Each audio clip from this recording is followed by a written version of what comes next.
Good afternoon and welcome to a glorious day in Pickett, Wisconsin. Beautiful day for another run of an engine, and this is, I believe, is going to be a first time run on this channel. This is my recently acquired Saito FA-82a engine. Now I know I ran an 82B years ago, but I don't think I ever had an A version. And this was a very new looking engine. In fact, it's probably not even broke in yet. However, we're going to do a run with it, and I've got an OSF plug installed, and I believe that this is a Master Air Screw 14.6. But Master Air Screw ones, they're really difficult to read after a prop's been mounted to it. And I've got some 5% fuel here. Now the thing that I think is interesting and somewhat odd about this engine, I think I've heard it on another Saito before, is it has this strange sound after coming off of compression. Listen. I'm hoping you can hear that. It's like a burping sound. Now I did run this thing real quickly in the garage yesterday and it ran really well. I didn't do any tuning to it. So let's just fire this thing up and see how she does. Okay. So it's primer.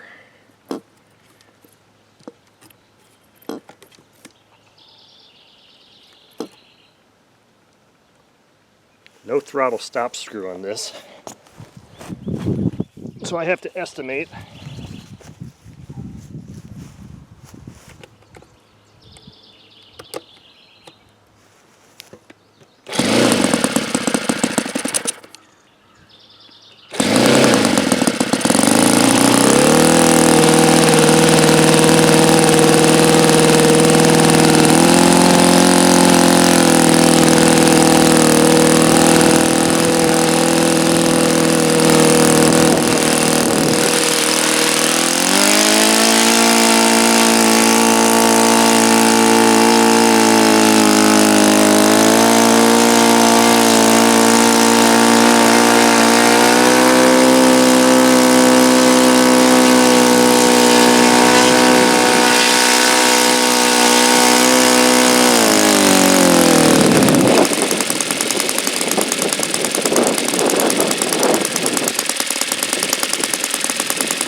Well, this is a phenomenal running Saito engine. I almost think that's contradictory or complimentary. Phenomenal running Saito engine. Of course it's phenomenal running, it's a Saito engine. So apparently this is an extremely low time engine. As I started off in the beginning of the run, I was trying to peak it out and I could hear that it wasn't wanting to be stable and happy at near peak RPM. So that's when I started doing the break-in run and going full throttle, richening, leaning, richening, leaning, richening, leaning. And that's basically how you do a break-in run on a ringed engine, especially a 4-stroke engine. But I mean, even not being fully broken in, this thing idles extremely well, as you could see. This is a nice engine. This was an engine that in the intro video that I did on this, I was saying I wasn't sure, and it still has that weird sound. Listen. I don't know what that is, but it doesn't seem to affect the way it runs. I was saying I wasn't sure if I wanted to keep this engine or if it'd be for sale. I don't know. I might be keeping it. This is a really nice engine, despite the strange sound it makes that I've never heard before. One thing I can attribute that to is maybe for some reason it's making that sound because of the strange composite backplate. I don't know what would be any different from any other engine, but anyway, phenomenal running engine, phenomenal run, beautiful day. And as you could see, I also was taking some temp readings. And the reason I was taking some temp readings is because I've been using my non-contact thermometer to check on some new chicks that we got. Make sure that they're comfortable and safe. So that's why I had the thermometer. That's really the only reason I had the thermometer. I don't plan on using the thermometer for other runs. It just so happened that I had it in my pocket. So thank you for watching.